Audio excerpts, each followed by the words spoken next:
Deci astăzi, 23 mai, cum spuneam și la festivitatea de deschidere, Muzeul Tehnic din Cluj-Napoca inaugurează un spațiu nou în extensia Bistrița, un spațiu la care visăm de foarte mult timp, un spațiu care este la cel mai înalt nivel, în care noi sperăm ca să oferim tuturor copiilor din Bistrița și din județul Bistrița și evident a judeților limitrofe condiții de studii absolut identice cu cele din Cluj-Napoca, atât din punct de vedere al laboratoarelor pe care le avem aici, cât și a sălilor pe care le punem la dispoziție. Este o investiție care a fost suportată printr-un proiect POR, în valoare de 2,5 milioane, cu cofinanțare din partea universității în jur de 800.000 de euro. În consecință este, zic eu, o bijuterie,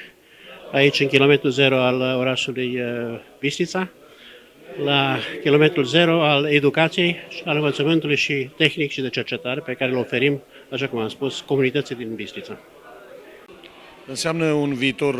sigur, înseamnă digitalizare, înseamnă tehnică modernă și îi provoc pe toți tinerii care își doresc un viitor luminat să vină la extensia universitară a Universității Tehnice din Cluj-Napoca. Extensia Bistrița reprezintă un cămin și o rampă de lansare către joburi foarte bine văzute pentru noi studenți și atât pentru adulți cât și pentru tinerii din ziua de astăzi.